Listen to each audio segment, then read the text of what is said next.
وعلى محمد وآل محمد.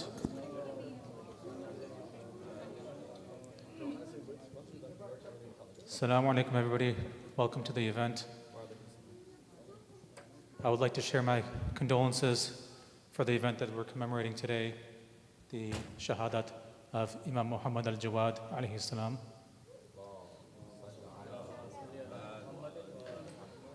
We will begin with the recitation of the Holy Quran. I would like to invite Brother Iman Kashripur after a salawat.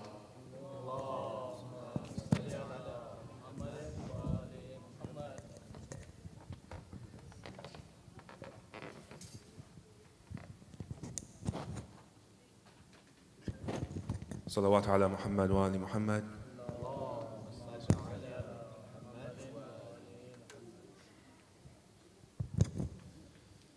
Inshallah, we'll be reciting from Surah Jinn, which is Surah 72, Ayah 18. أعوذ بالله من الشيطان الرجيم.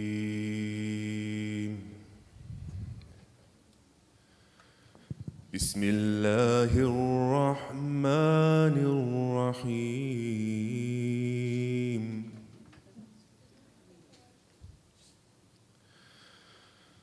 وأن المساجد لله فلا تدعوا مع الله أحدا وأنه لما قام عبد الله يدعوه كادوا يكونون عليه لبدا قل إنما أدعو ربي ولا أشرك به أحدا قل إني لا أملك لكم ضرا ولا رشدا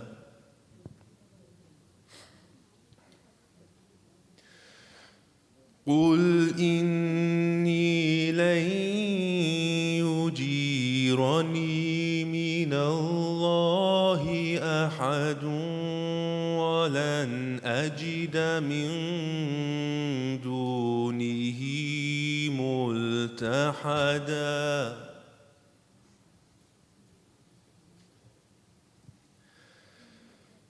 إلا بلاغا من الله ورسالاته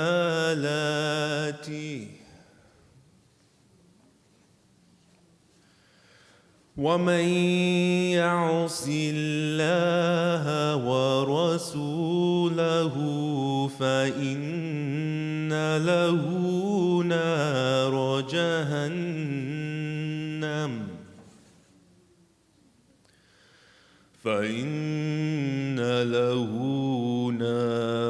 جهنم خالدين فيها أبدا حتى إذا رأوا ما يوعدون فسيعلمون من أضعف ناصرا وأقل عددا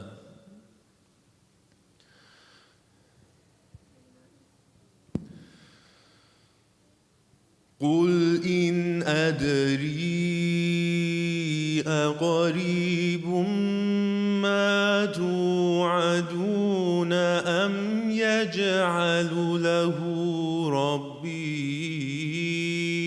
أمدا عالم الغيب عالم الغيب فلا يظهر على غيبه أحدا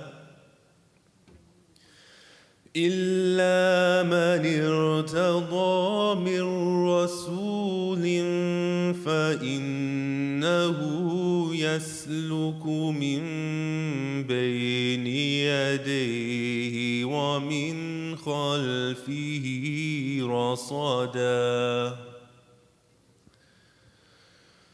ليعلم أن قد أبلغوا رسالات ربهم وأحاط بما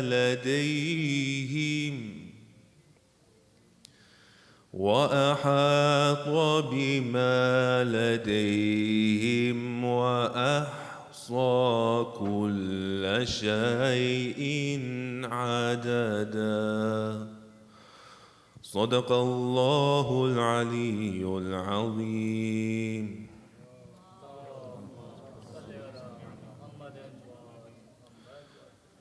In the name of Allah, the most merciful, the most kind.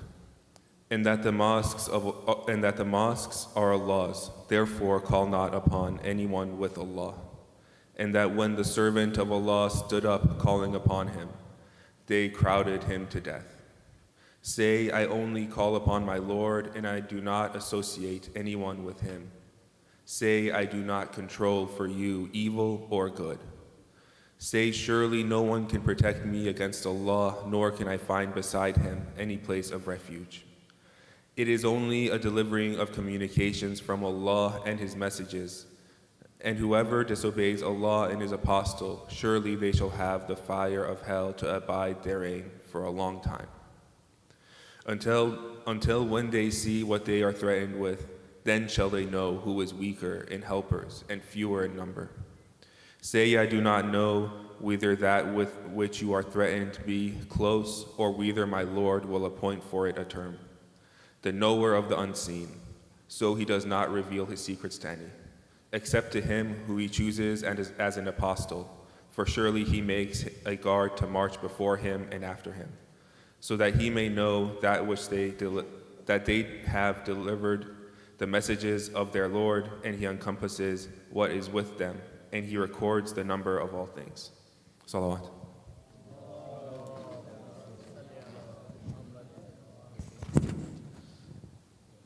Thank you so much for that wonderful recitation, Brother Iman. Before moving on, I would like to take a moment to thank the sponsors of tonight's program.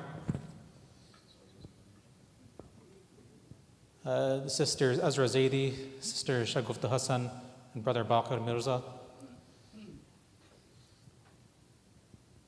If we could please take a moment to recite a Surah Fatiha for their marhumeen and for all the marhumeen, inshallah.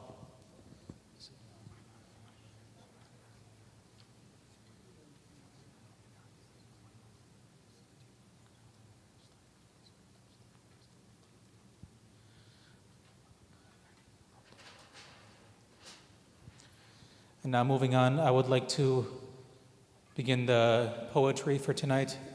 I would like to invite for the Urdu poetry, Brother Abid Hussain, after loud salawat.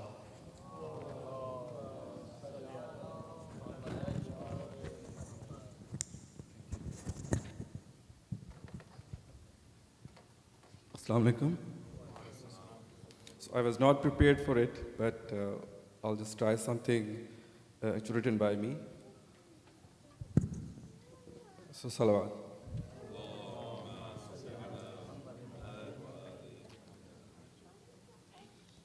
बाबा जाते हो कहाँ कुछ तो बताते जाओ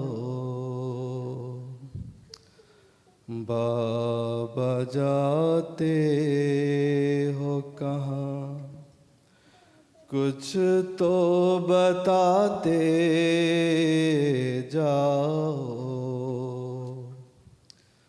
फिर तुम्हें ढूंढूंगी कहाँ ये तो बताते जाओ बाबा इस सिमत गया वो नहीं आया वापस आप लौटाएंगे क्या कुछ तो बताते जाओ कूफा ओ शाम की गलियां और बाजार खुतबे देने हैं कहाँ ये तो बताते जाओ हाय जिंदान की गर्मी और प्यास अब तो गाजी भी नहीं कुछ तो बताते जाओ मेरे कानों से छीने गए दुर है बाबा कैसे फरियाद करूं तुम ही बताते जाओ अली असगर तेरे जाने के बाद दिल को समझाऊं मैं क्या ये तो बताते जाओ तेरा सीना बहुत याद आता है बाबा उम्र भर सोऊंगी कैसे ये तो बताते जाओ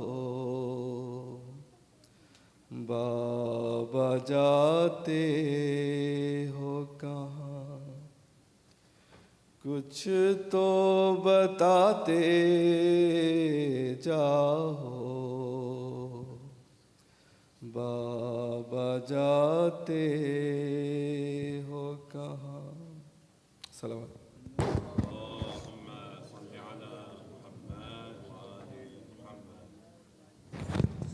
Thank you so much, Brother Abid Hussein, for that moving recitation. I would like to invite for the English poetry Sister Sakina Abbas after a loud salawat.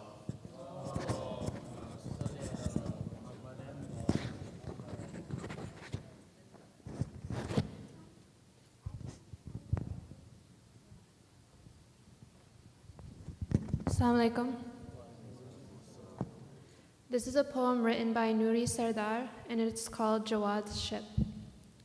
Another ship sets sail upon its worship. Shrouded within black cloth is al-Jawad's ship. What a farewell, angels wail. Today it's not just the Shia. Everything created is scarred. Anything that believes in God is mourning for Imam Jawad. The oldest remember Qadim when mourned him the whole of Baghdad. Like Hussein on Karbala's plains, his lifeless body lions guard. Again stories repeat, as with each imam, again an imam killed, blood on tyrant's palm. Stories we tell, angels wail. Summoned to the land of Baghdad, as if to death he was summoned, Against the night of tyranny, like a star al-Jawad glistened. Mutassim saw this and feared him. To this fear, Fadl listened, till all of Baghdad heard a cry, Imam Jawad has been poisoned. Fed poison by his wife like his grandfather, angels cursed Fadl like Jamal's mother. Against evil, angels wail. An orphan at such a young age, just as his son upon him weeps. In his father's absence he grew, in his father's absence he sleeps. His hair gray from the pangs of grief, yet the title of youth he keeps. The ship of youth departs this world, as it sails, his tears it sweeps. The youngest ship sets sail upon its own tears, become both old and frail, have its youthful years. No more youthful, angels wail. Killed at the age of 25, now millions for him have grieved. The under 25 should ask, what exactly have I achieved? He conquered hearts and conquered youth, Ali Akbar in his blood weaved. The angel of death left surprised, when another youth he received. And how many angels on his coffin weep? Why does such a grand youth in oppression sleep? His burial, angels wail. The ship of salvation departs, buried beside Musa Kadam. The youth of the holy household buried and youth buried with him. A gem sent a gift from the Lord descended amongst men's mayhem. In yet another burial, his lovers rush to hide this gem. That familiar grief that his lovers feel, beside his burial, wails Jibrail. With Jibrail, angels wail. Salawat.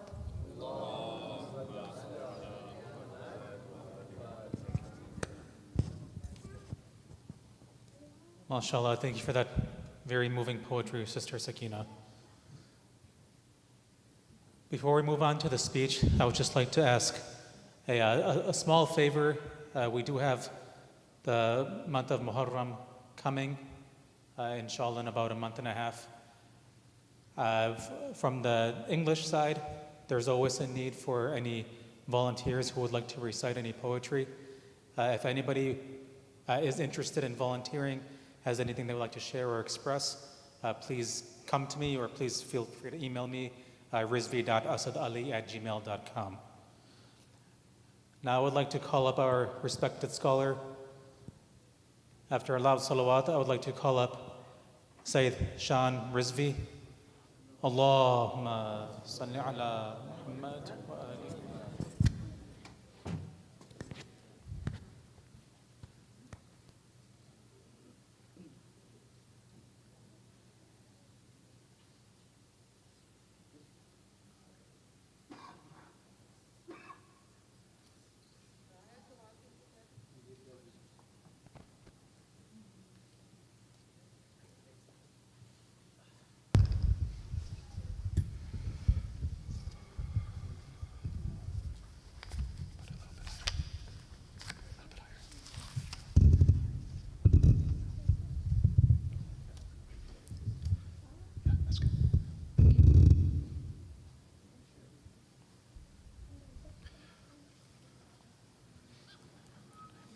For the marhumin of the sponsors of today's majlis, as well as for your own marhumin, please recite Surah Mubarakatul Fatiha.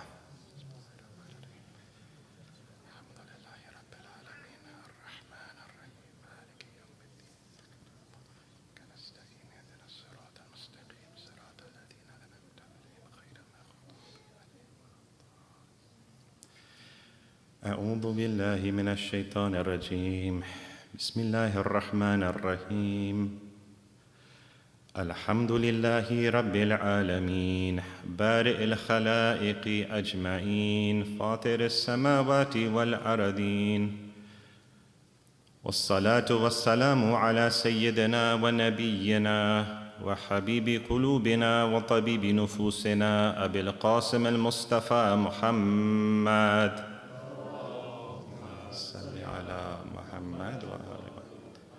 وعلى أهل بيته الطيبين الطاهرين المعصومين المظلومين الذين أذهب الله عنهم الرجس وطهرهم تطهيرا.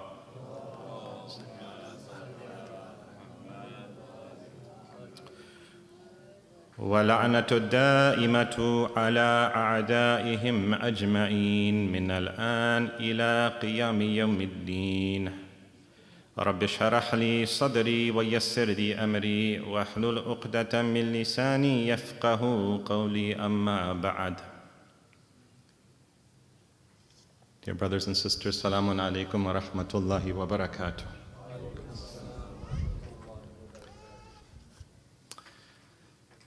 I would like to start by giving condolences to all of you on the martyrdom anniversary of Imam al-Taqi al-Jawad alayhi salatu wassalam. And especially we would like to give condolences to the Imam of the time, to Bibi Fatima salamullahi alayha, to all the maraji, all the pious scholars, leader of the Muslim Ummah. We give our condolences to all of them on the passing of the 9th Imam. Please recite a salawat.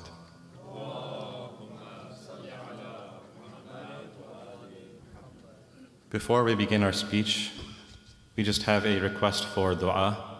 There are several ill people in our community. My brother by the name of Sajid Raza is currently ill, and so if inshallah you could join me by reciting Amma Yujibu 5 times. Bismillahir Rahmanir Rahim. Amma yujibu al-mudtarra idha da'ahu wa yakshifu as-su'. أما يجيب المضطر إذا دعاه ويكشف السوء. أما يجيب المضطر إذا دعاه ويكشف السوء. أما يجيب المضطر إذا دعاه ويكشف السوء. أما يجيب المضطر إذا دعاه ويكشف السوء.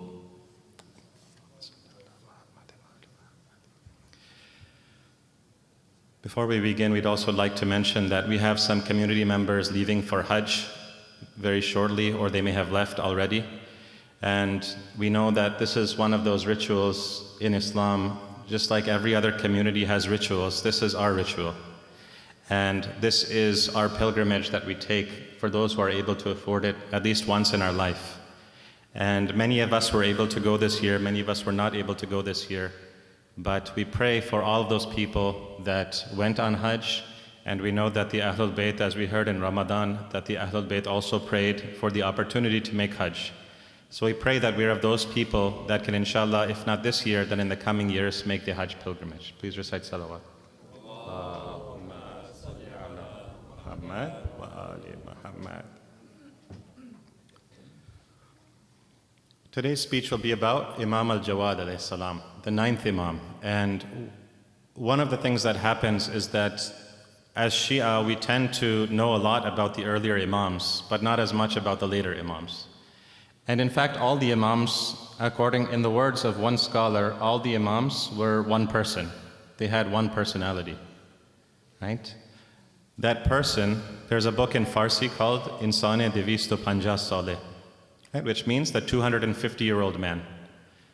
And in that book, the scholar who wrote that book makes the argument that all of the Imams, they followed one seerah. They followed the Quran and they followed the teachings of the Holy Prophet. The way that that looked was different in different circumstances.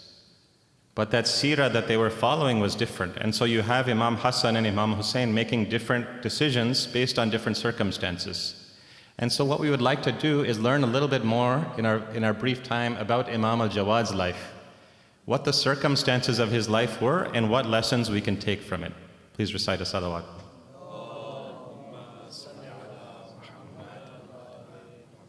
So in our speech today, we have 3 parts. First, I'd like to begin with an outline of Imam al-Jawad's life, the main events in his life and the lessons we can take. Second, we will go into some of the ahadith that have been narrated from Imam al-Jawad and the lessons we can take from those ahadith. And thirdly, we will go into the musibah of Imam al-Jawad. Please recite salawat. Allahumma salli ala Muhammad wa ali Muhammad. Imam al-Jawad is born at a difficult time for the Shia. Before him, the Imam is Imam Ali al-Rida.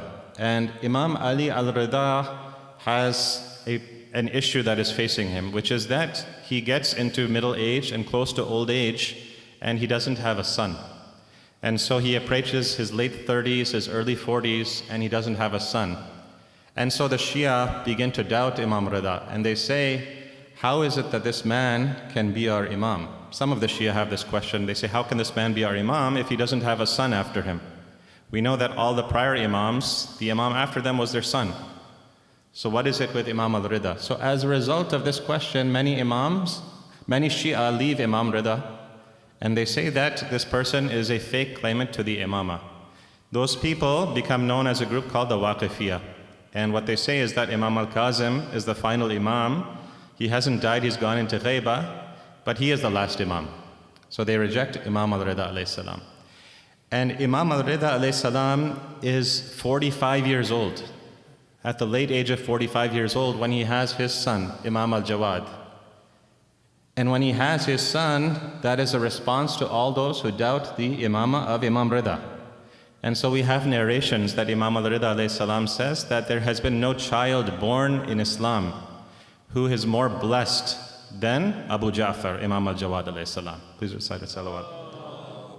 Salli ala Muhammad wa ali Muhammad. The reason that Imam al-Jawad's imamat is so important, right, is because prior to Imam al-Jawad, right, Imam al-Jawad is born when Imam Rida is 45. When Imam Rida is 53, meaning 8 years later, Imam Rida dies. And Imam al-Jawad becomes the Imam at the age of 8. Okay, so at the age of 8, Imam al-Jawad, the 9th Imam, is our Imam. And he lives until the age of 25. Right? So that's 17 years. His imamat is finished in 17 years. But from the age of 8 to the age of 25, the Imam is able to accomplish a lot. And the reason his imamat is so important to the Shia is because when he is born, he becomes the Imam at the tender age of 8. Whereas the prior Imams all had become Imam at what age? 20 or age 30 or age 40. Right? And that was nothing new for the community. They said that if someone can become Imam at 20, that is normal. A man is generally able to take a leadership position when he's 20, when he's 30, when he's 40. So it was nothing abnormal for the earlier Imams to become Imam at the age of 20 or 30 or 40. But when Imam al-Jawad becomes Imam at the age of 8, the Shia begin questioning him. They say that this is the man that is supposed to lead us now? This boy is going to be our Imam? How is it that a boy who hasn't even reached puberty can lead this entire community and tell us what Allah wants and what Allah does not want and give us fatwa and give guidance and give counseling to the entire community? So the Shia, many of them also begin doubting the imamat of Imam Jawad. They begin discussing amongst themselves. They say, how is it that Allah has made this person our Imam? Once we lost Imam Rida, we now have an 8-year-old boy. In the city of Baghdad, it's narrated that the Shia have meetings, and in those meetings they console each other. And they say that what are we going to do now that Imam Rida is gone and we have no leadership in our community? And in that meeting, one of the companions of Imam Rida stands up to another companion and he says that, do you show us Iman outwardly, while inwardly you have doubt about your own Imam? Verily, if Allah subhanahu wa ta'ala made Imam Jawad the Imam, then even if he was 1 year old, then we would follow him as if he were a man of 100 years old. And if he didn't make Jawad the Imam, then even if he had 100 years of experience, then we would treat him like a regular person. Please recite a salawat. Salli ala Muhammad wa ali Muhammad. And so people begin coming to Imam Jawad, asking him questions about fiqh, questions about aqidah and kalam, questions about akhlaq. They begin getting advice from Imam Jawad so that what? So that eventually their heart gets a level of itminan, right? About the fact that this is actually our Imam. They start asking him questions, right? And so from this we can see that the Shia, in order to calm themselves, in order to feel confident that this was their Imam, they engaged in this process and asked their Imam questions. But his imamat was also important for the non-Shia, as a proof to the non-Shia. Because when somebody becomes imam at 8 years old, that is a proof of the entire concept of imamah. When someone becomes imam at the age of 8 or 9, that is a proof of the system of imamah that Allah subhanahu wa ta'ala has created. Why? Please recite a salawat.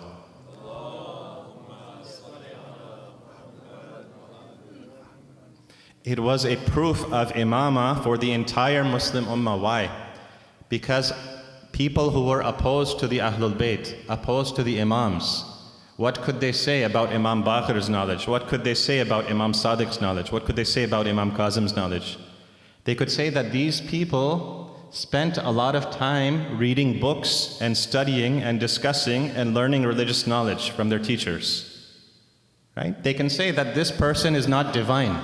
Why? Because he's had enough time to learn the teachings of the deen from other people.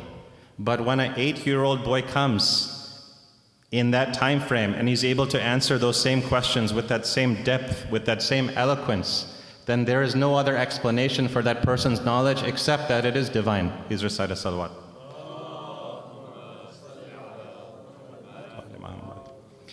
And so that is why it is said that Imam al-Jawad's imamah is the greatest proof of the concept of imamah that we have. That there was no other way that imamah could be established as clearly except through the fact that an 8-year-old boy had become imam. And this is not a new concept.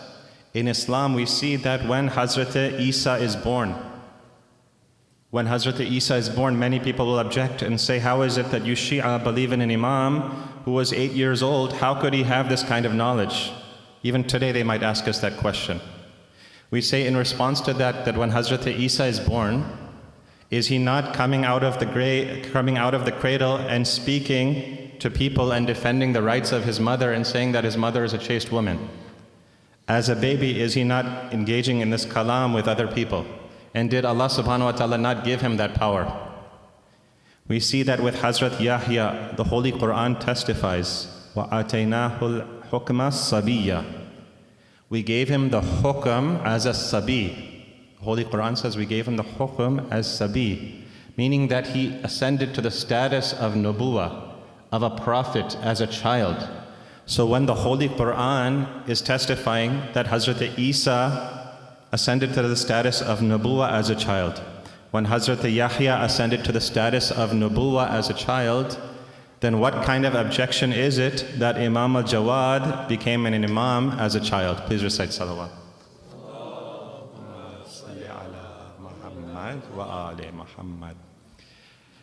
And so we see then that is the main event that occurs in the beginning of Imam al-Jawad's life. But in the beginning of Imam al-Jawad's life. But in the middle of Imam al-Jawad's life, what begins to happen? And here you have to pay a little bit of attention to the political circumstances. I know it's getting a little bit warm in here, so we appreciate the volunteers for turning on the fan so we can all cool off and pay attention. Please recite salawat.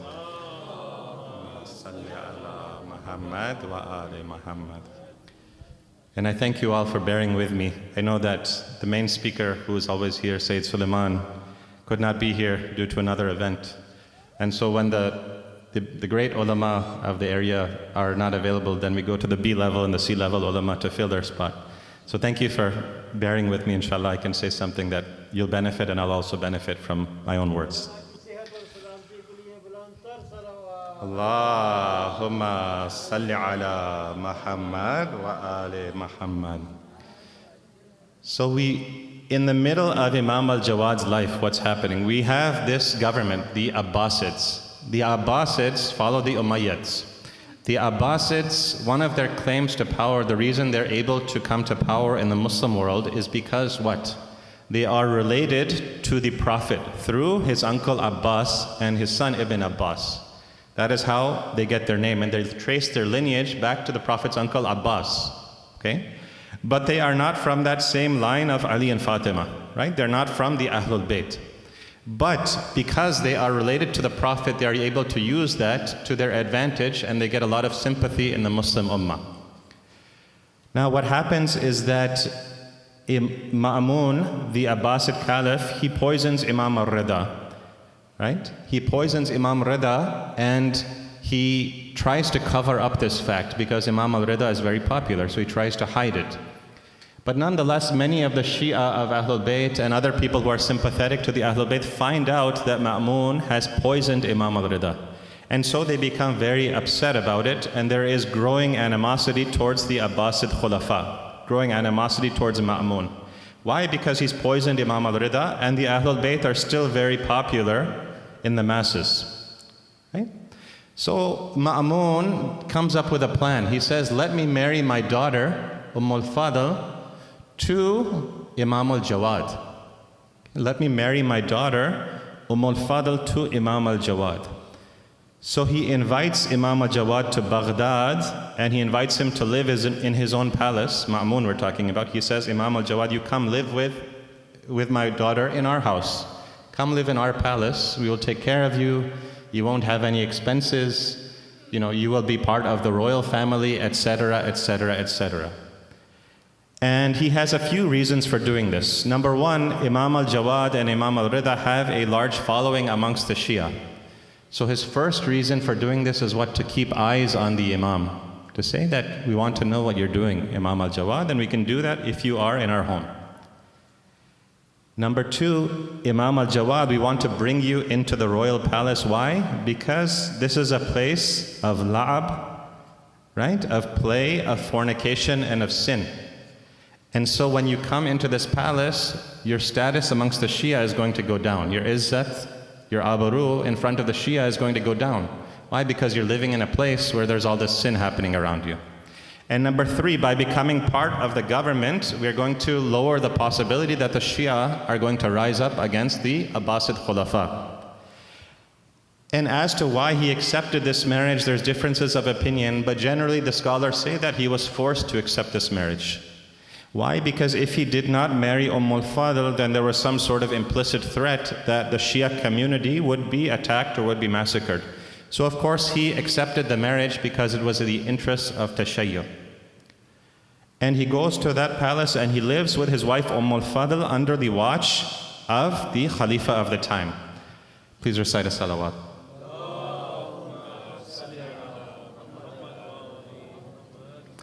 And this is a time of intense pressure for the Imams.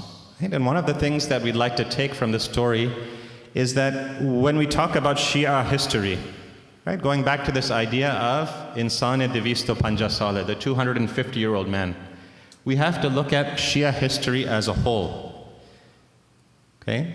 All of the Imams were not Imam al-Hussein. Now that doesn't mean that they wouldn't have done what Imam al-Hussein did. But many of them lived under intense taqiyya, and so their decisions were different. The decisions they made were different, and their circumstances were different. So what our job is to do is to look at the circumstances around us and to see how our lives might fit into those circumstances. Which of the Imams can we relate to the most? And so what happens is that Imam al-Jawad is under intense pressure from the government. At a time of taqiyya, just to give you a sense of how intense it was, we have tons and tons of ahadith from Imam Sadiq and Imam Baqir alayhi salam. Please recite salawat.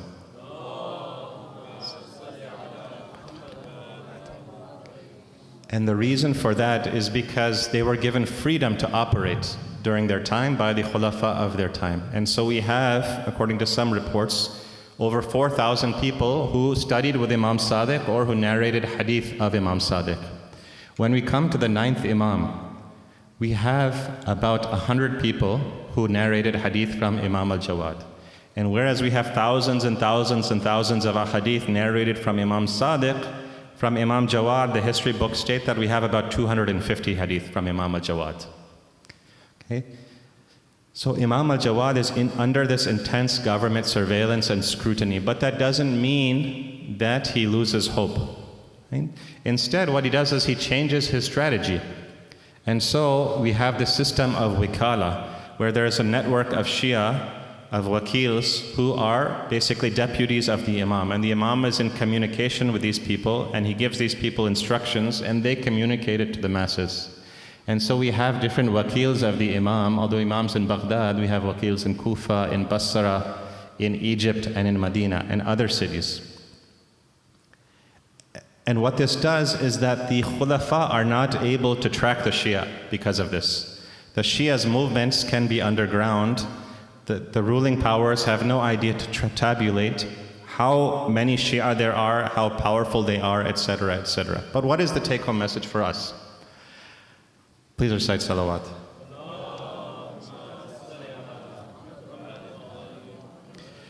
The take-home message is this, that sometimes we don't have a way to do things directly. Right? Sometimes we don't have a way to achieve our goal directly. Okay? What do I mean by that? I mean by that sometimes we have a problem in our marriage.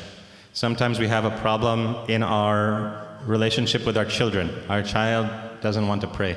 Our child doesn't want to eat. Our child wants to run around the house, and not follow any rules, right? All of these are common problems. And we try one methodology and it doesn't work. And you can apply this idea to any circumstance in life. What the Imams show us is that there are different strategies to achieve the same goal. And so we see in the life of Imam Sajjad that although unlike other Imams, unlike Imam Sadiq and Imam Baqir, he's not able to talk about the ma'arif of Islam openly. He's not able to teach people about Islam openly. Why? Because of the pressure of the government. And so instead what he does is two things. Number one, he begins teaching people dua. And so we have a book like Sahifa Sajjadiyah from Imam al-Sajjad. And what that book does is that it takes those same teachings of the Imam, of the ma'arif of Islam, and it makes them in a dua format. So if you read Sahifa Sajjadiyah, it's not just a book of prayer to Allah subhanahu wa ta'ala. Rather, if you read it, it is teaching you about your relationship with Allah subhanahu wa ta'ala. It's teaching you about your relationship to the Prophet. It's teaching you about wilaya. It's teaching you about ma'ad. It's teaching you about imama. It's teaching you about akhlaq. But it's all in the form of a dua. See what I'm saying here, right? So he has made this an alternative way to teach his followers the teachings of Islam. And similarly, what Imam Sajjad does is that he purchases slaves and he brings them into his home. He purchases slaves, brings them into his home. He teaches these slaves, these people who don't have a very high reputation in society, the teachings of Islam, and then he frees them. He says that you are free to go now, on the condition that you teach people what I have taught you. Okay? So Imam Sajjad is able to affect that goal of preserving that pure Muhammadan Islam with another method. Similarly with Imam Jawad, through the system of Wukala, he is able to spread his message openly, spread his message underground to people that need to hear that message. And so that moral of the story comes back to us, that sometimes we're not able to achieve some goal directly. Sometimes we hit a certain roadblock. Sometimes we hit someone who opposes us, right? But in order to achieve that goal, you change your strategy. You think about some other way to do that exact thing, if that goal is valuable. Please recite salawat.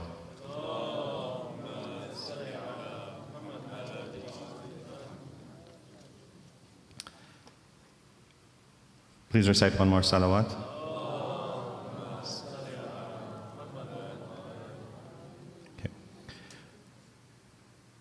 One of the things that we know from the teachings of the Imams is that the Imams are able to convey very deep concepts that can brighten your soul in a very short amount of words, right? And this is called balagha in Arabic. It's one thing for me to sit here and give you a 45-minute lecture, and then on the way home you say, what did you learn from Maulana's speech? And your wife says, I don't know, what did you learn from Maulana's speech? And you both have 2 or 3 things that you say, right? And in a 45-minute speech, that's all you got. But the Imam can take a short statement and give you depth of knowledge that can be useful to you in just a sentence. Right? And so what I'd like to do for the remainder of our time is look at some of the statements of Imam al-Jawad and give a little bit of explanation as to what he means by those. Please recite salawat.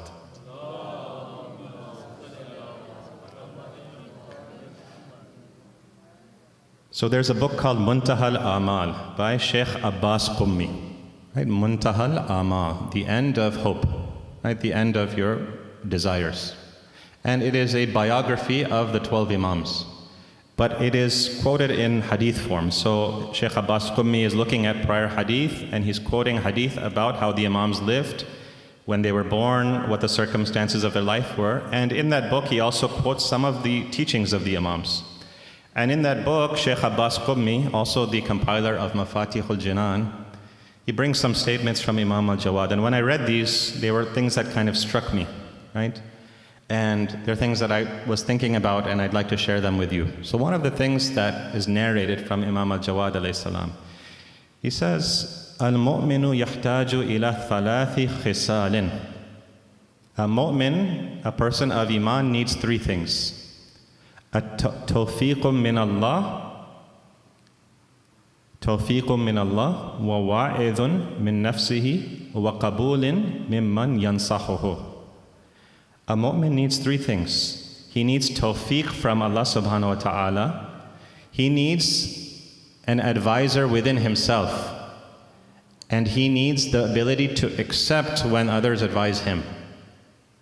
Okay? He needs tawfiq from Allah subhanahu wa ta'ala, an advisor from within himself, and the ability to accept when other people advise him.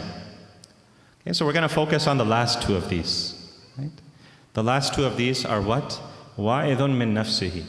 He needs a wa'idh from in and of himself. One of the qualities of the human soul is that we have this ability to reproach ourselves. If we do an action, right, and we think that it was not the right action to do, we are able to stop ourselves, to question ourselves, and to say, hey, maybe that wasn't the right thing to do. Okay? And sometimes, Allahumma salli ala Muhammad wa ala Muhammad. Sometimes we think we need, in order to improve ourselves, we need to go to a spiritual doctor, right? We need to go to a teacher of akhlaq. We need to go to a teacher of irfan, teacher of spirituality. And we need to even speak to Maulana. And all of those things are good.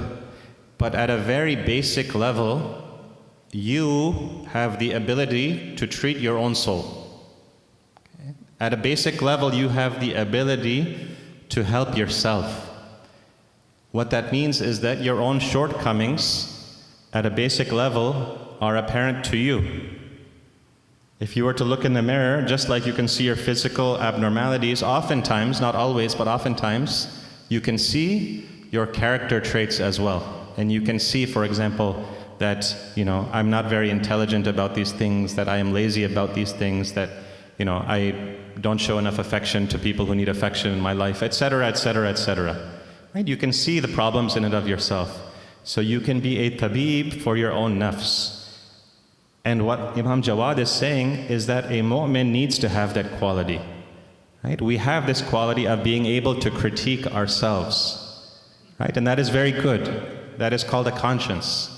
If you lose that, and slowly what happens is if you keep doing the wrong thing and you keep sinning and going against your fitrah, going against the ma'arif, then slowly what happens is that voice inside you, which we call the conscience, which is part of your soul, that voice begins to get covered up slowly, slowly, slowly, slowly. If you keep doing that and keep doing that, then eventually that voice is entirely covered. There's no way for it to advise you. Okay? So if you have something that's stopping you in your tracks when you're engaging in a certain action, then listen to that voice. Think about what that voice is saying. Okay? In the words of the teachers also, they say, concern yourself with yourself. Concern yourself in terms of your spiritual growth with your own self. Right? Not what this person is doing, not what Maulana is doing, not what this community member is doing, not what this uncle is doing, not what that lady is doing, right? Not what that girl is doing. No, don't worry about any of that. Concern yourself and be preoccupied with your own faults, with your own shortcomings. Okay? Don't look to other people. First, start looking inside yourself. Okay? But if we talk about looking inside ourselves, then what does that require? That requires tafakkur and reflection, number one. What does tafakkur and reflection require? It requires time. It requires the lack of busyness. Right? It requires time in your schedule. And so in order to be that wa'idh min nafsihi, that person that can advise himself or herself, that can look in the mirror and work on his own faults and flaws, you need to give yourself time. And the teachers of akhlaq say that don't make your schedule so full that you have no time to be able to reflect and to think, right? Leave some time of your day open, right? And even if you can't leave it intentionally open, take some time in your day where you have some time to just reflect, right? One time that people tend to have is when they're driving. You have lots of long commutes. Take some time to think about yourself, think about your life, think about where is it that I'm going? Where is it that I'm going? What is it that I value in my life? What is it that I am lacking in my relationship with Allah subhanahu wa ta'ala, and why? And what can I do about that? And you all have heard enough speeches, right? You've heard enough speeches, but when you have time to reflect, that's when that deeper connection happens and you're able to implement what you learn in speeches into your daily life. Please recite salawat.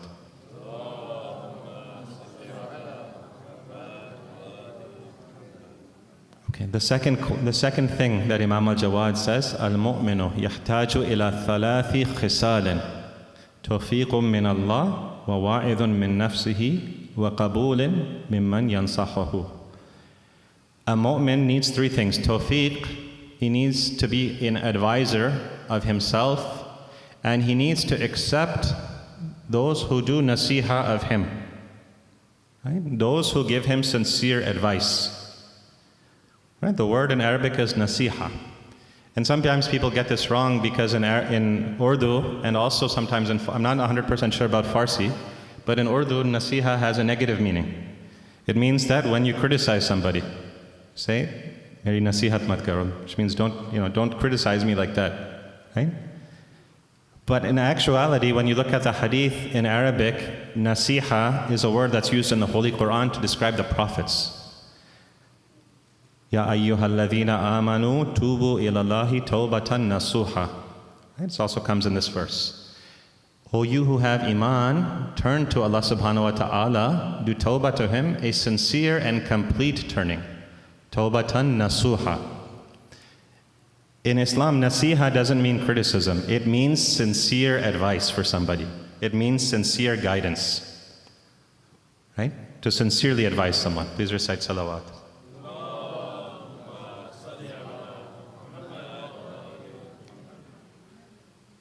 If I were to ask you in a vacuum, right? To just in a vacuum, if I were to say to you that, would you like to become more intelligent?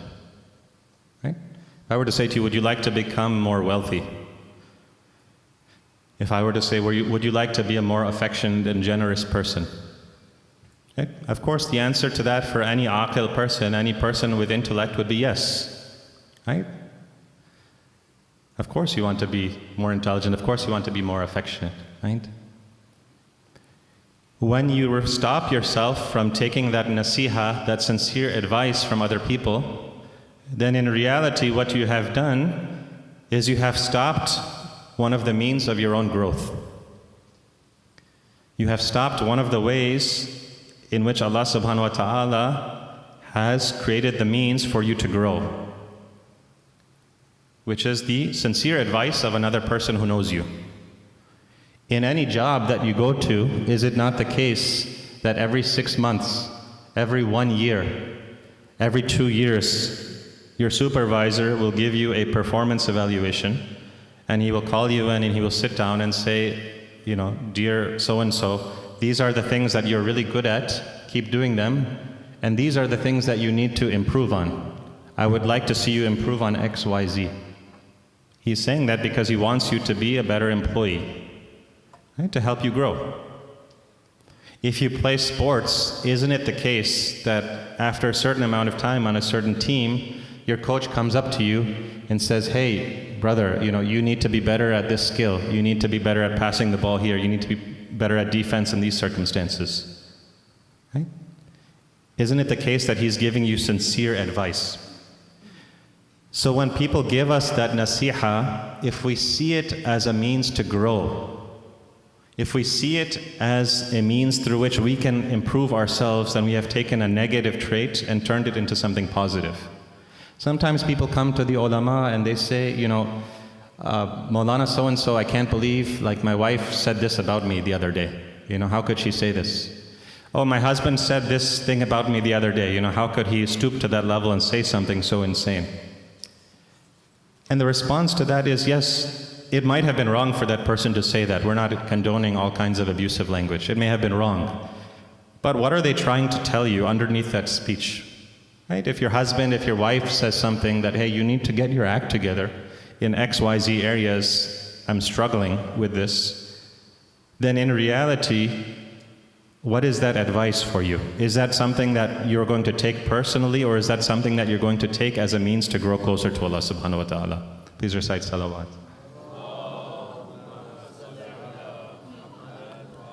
And so we have lots and lots of ahadith from the ai where they say things like narrating from Imam Sadiq alayhi salam, where he says that the best of my friends, paraphrasing, the best of my friends is he who shows me my own faults.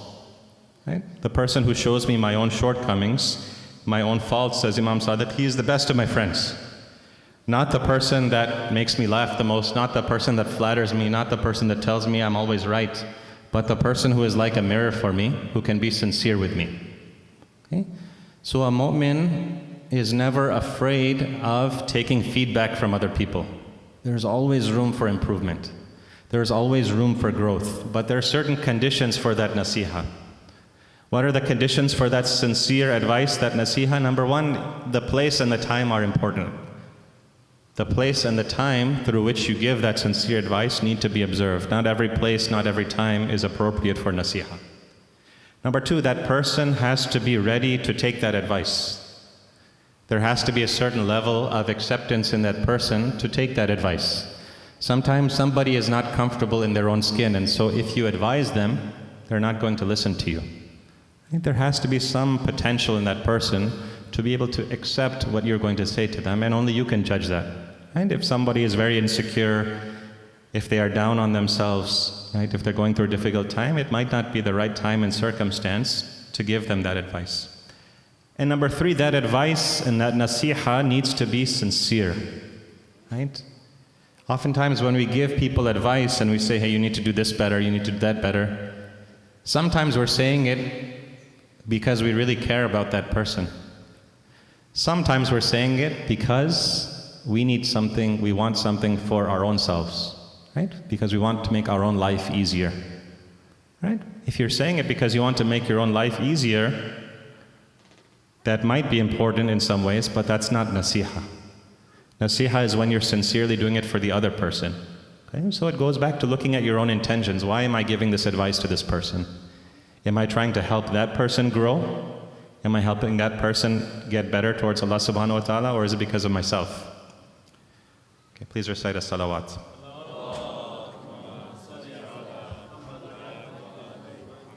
Okay. Imam al-Jawad, different hadith, he's also narrated to have said, Al-Qastu ilallah bil-qulub. Al-Qast ilallah bil-qulub. Ablahu min it'ab al-jawarih bil-a'mal. Having this qast towards Allah subhanahu wa ta'ala, having an intention towards Allah subhanahu wa ta'ala in your heart, right, is deeper, is more penetrating, is more far-reaching than tiring yourself out with a'mal. Al-qast ilallah bil-qulub ablahu ilallah ablahu min it'ab al-jawarih bil-a'mal. Having that qasd in your heart is deeper and more penetrating than tiring yourself out with a'mal. Okay, there's a lot of things we can say about this hadith, right? But one of the things we can say, a couple things. One is that the Imam is talking about qalb, right? And sometimes people have this confusion that, the Imam refers to qalb, he also refers to the ruh, he also refers to the nafs, okay? Without going into so much detail, we can say that these things are all referring to the same thing, right? These different terms, qalb, nafs, or ruh, are referring to that immaterial soul of man. That soul that is able to grasp universals, that's able to grasp ma'arif, that is able to understand things and grow. Right? That is what is referred to by qalb, what is referred to by ruh, what is referred to by nafs. Okay, so it's all the same thing. And we have numerous ahadith from the Prophet and the A'imma about guarding yourself and the importance of protecting your heart, but also having the right state of mind and state of heart. Okay? So we have in one hadith that Imam Ali alayhi salam, in his will to Imam al-Hasan alayhi salatu wassalam,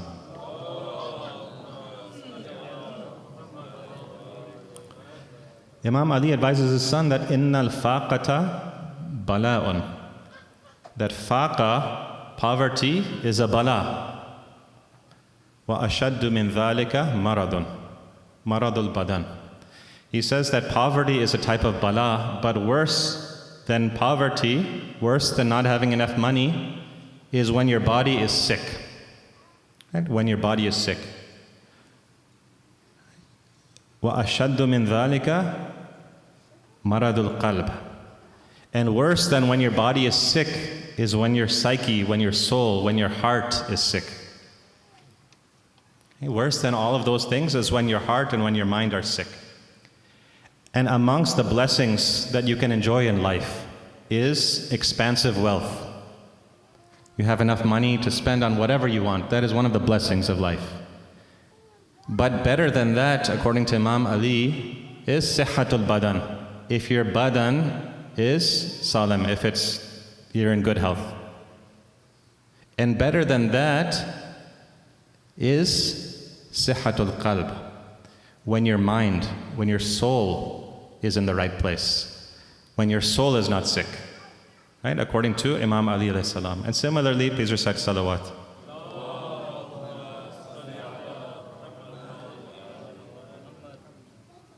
Right? So the importance of our inner state and cleansing our inner state and being attentive to our inner state is what?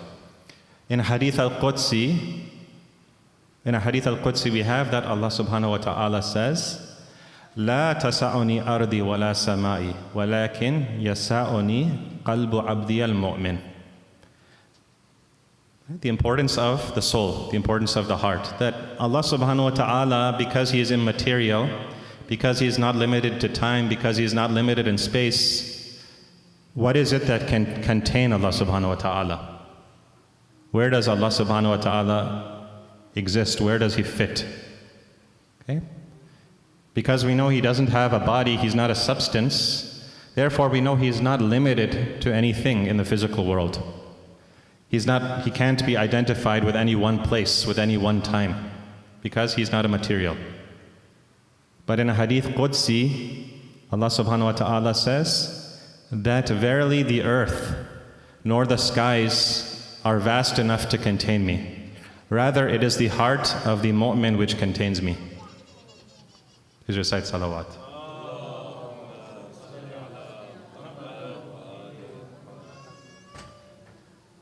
And what we're saying here, when we talk about the heart and the soul, we're not saying that our actions are not important. Of course, we're saying that our actions are still important. Right? Allah subhanahu wa ta'ala expects us to act in certain ways. But the hadith says, al-qasd ilallah ablaghu. It is stronger, it is more penetrating, it is deeper, that you have this qasd ilallah, more so than tiring yourself out with XYZ actions. You see, when the Urafa talk about actions, they say that there is an inner dimension to your action and there is an outer dimension to your action. Right? So when it comes to your salat, the outer dimension of your prayer is what? It's standing, it's ruku, it's sujood, it's saying takbiratul ihram, it's sitting in tashahhud, it's saying ashhadu an la ilaha illallah, ashhadu anna muhammadar rasulullah. All those things are the external aspects of your prayer. But according to one of the sages, right, the haqiqat of your prayer, the haqiqat of this ibadah is that tawajjuh ilallah, right? It is that attention you're giving to Allah subhanahu wa ta'ala, right? The reality, the essence of your prayer, it's not your ruku, it's not your sujood. It is that tawajjuh, that attention, that niyyah you have towards Allah subhanahu wa ta'ala, that is the essence of your prayer. Everything else is the icing on the cake. You can have a perfect prayer, you can do perfect ruku, perfect sujood, But if you are not giving that attention to Allah subhanahu wa ta'ala, then that prayer is not a real prayer in the sense of its essence, right? It didn't achieve its purpose. The purpose of that prayer was that tawajjuh to Allah subhanahu wa ta'ala. And so sometimes we treat our faith like a checklist. We say, did I do X, did I do Y, did I do Z actions, right? But Allah subhanahu wa ta'ala is not looking at it like that. In our relationship with Allah subhanahu wa ta'ala, it's not about X, Y, Z actions, right? Or if it is about those things, the first thing we need to start with is what is the state of our soul? What is the state of our heart? What is the state of our psyche towards Allah subhanahu wa ta'ala? See, Allah subhanahu wa ta'ala doesn't want to tire you out. The goal of the Sharia is not to tire you out and to say, you have to do X, Y, Z things and then you've been a good Muslim. No, that's a very superficial way to look at the teachings of Islam. Allah subhanahu wa ta'ala wants to engage you. For some people that comes with minimal actions. For other people they're able to do more and more mustahabat and things like that. Right? Most of us are at the minimum and that's okay. Most of us can be at the minimum level of action and that is fine. But what is ablagh is that qasd ila Allah subhanahu wa ta'ala. And so as we go throughout our actions, right, just as important as it is to do those actions, it's just as important to look inside ourselves, according to Imam al-Jawad. And do what? To ask ourselves, do I have a good relationship with Allah subhanahu wa ta'ala? Okay, what? I don't have a good relationship. Do I think poorly of Allah subhanahu wa ta'ala? Yes, maybe I think badly about Allah subhanahu wa ta'ala. Okay, why do I think badly about Allah subhanahu wa ta'ala? What happened in my life that I feel that I don't have a good relationship with God? Okay, what can I do to treat that? What can I do to get the answers, to get the comfort that I need? Okay. When I'm going about my daily business, right? When I'm going about taking care of my job, taking care of my family, taking care of work, inviting people, seeing mu'mineen, am I doing that just for my own sake? Right? Because I get something out of that, or am I doing it for Allah subhanahu wa ta'ala? Right? Because that is something that Allah wants me to do. And if I'm doing it for Allah subhanahu wa ta'ala, then what can I do to make it for, if I'm doing it for other than Allah, what can I do to make it for Allah subhanahu wa ta'ala? Al-qasdu ilallah ablaghu min it'ab al-jawarih bil-a'mal. Having that qasd, that strong niyyah, right? That attention to Allah subhanahu wa ta'ala is deeper and more penetrating than tiring yourself out through action. Please recite salawat.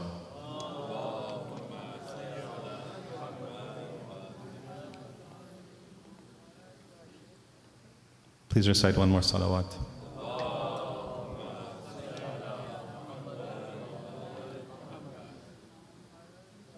Sallallahu alayka ya Aba Abdillah. Sallallahu alayka ya ibna Rasulillah. وعلى الأرواح التي حلت بفنائك عليك مني جميعا سلام الله أبدا ما بقيت وبقي الليل والنهار ولا جعله الله آخر العهد مني لزيارتكم السلام على الحسين وعلى علي بن الحسين وعلى أولاد الحسين وعلى أصحاب الحسين بأبي أنت وأمي يا أبا عبد الله. Towards the end of his life, Imam al-Jawad is required to spend part of his time in house arrest.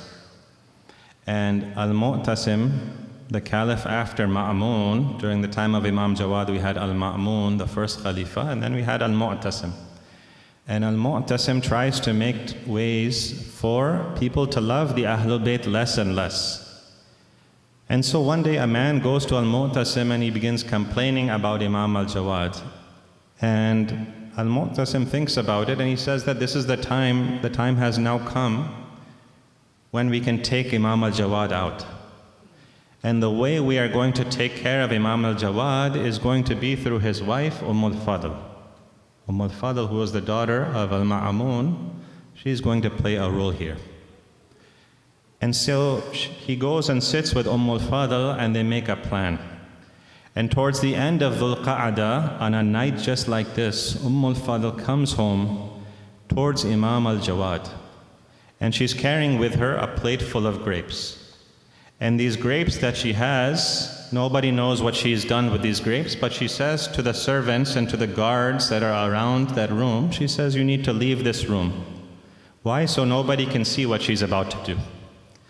She goes up to Imam al-Jawad and she offers him these grapes.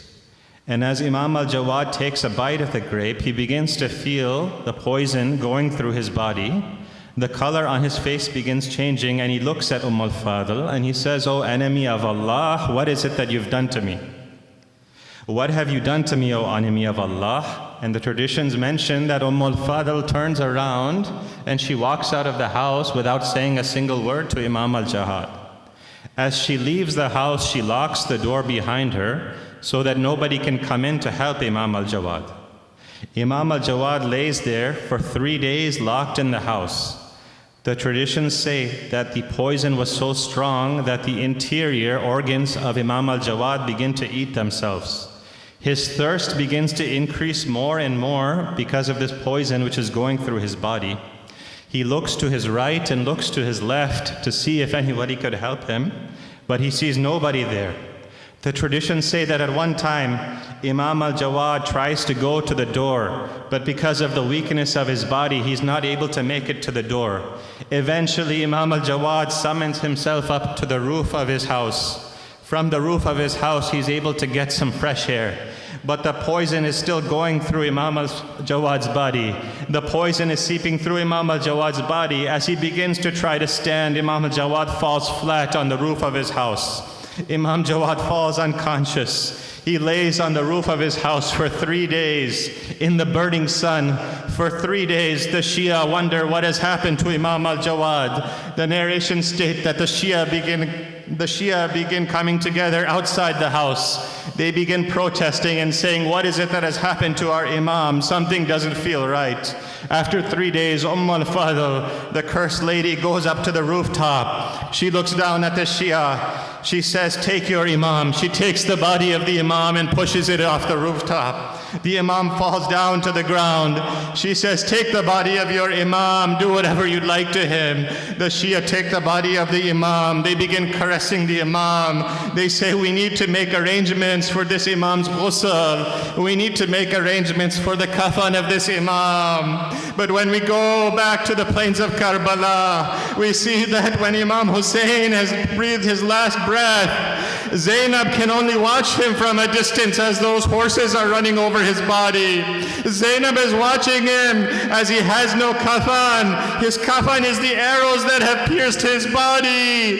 His kafan is the shirt that is being ripped from his body. His ghusl is those horses that are trampling over his body.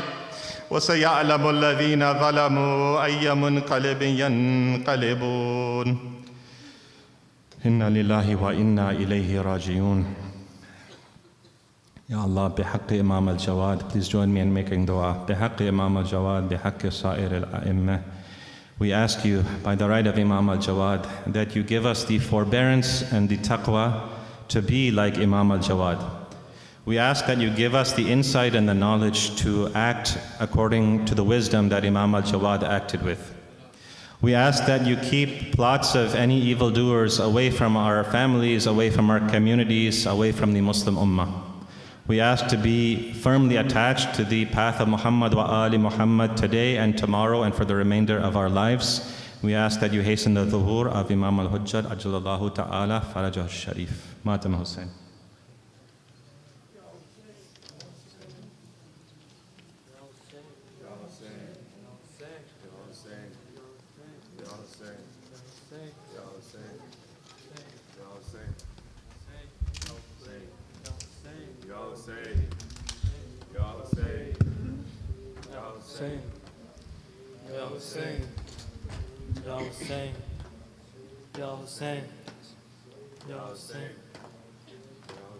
कैसी ये शाम आई औलाद सैयदा पर, कैसी ये शाम आई औलाद सैयदा पे कैसी ये शाम आई, औलाद सैयदा पे कैसी ये शाम आई, औलाद सैयदा पे कैसी ये शाम आई, औलाद सैयदा पे सजाद रो रहे हैं ज़ैनब से मुँह छुपा के, कैसी ये शाम आई, औलाद सैयदा पे कैसी ये शाम आई, औलाद सैयदा पे कैसी ये शाम आई, औलाद सैयदा पे एक समत बेकफन है भाई का उसके लाशा, अब्बास की बहन का बाकी रहा न पर्दा, अब सोचती है ज़ैनब मांगे कफन या चादर, कैसी ये शाम आई, औलाद सैयदा पे कैसी ये शाम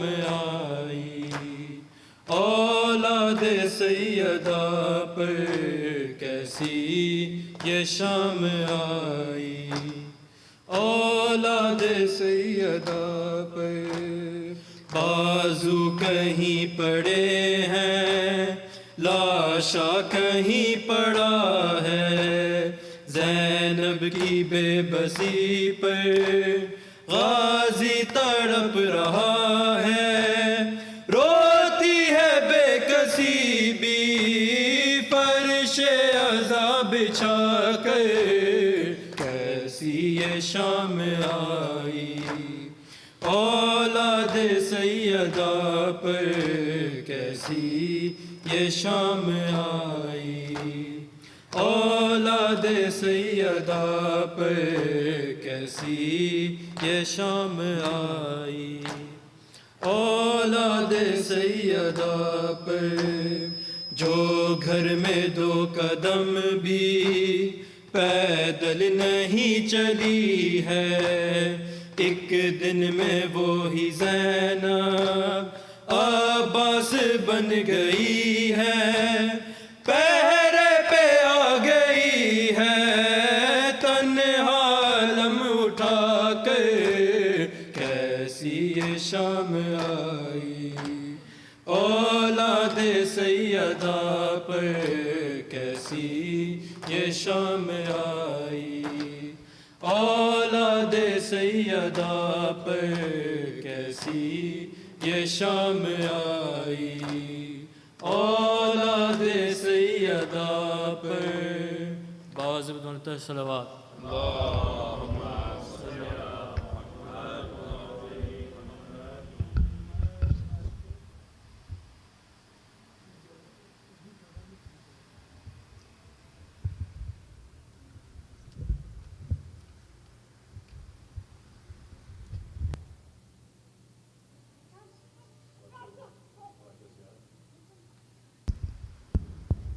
توجه زيارة اللهم صل على محمد وآل محمد.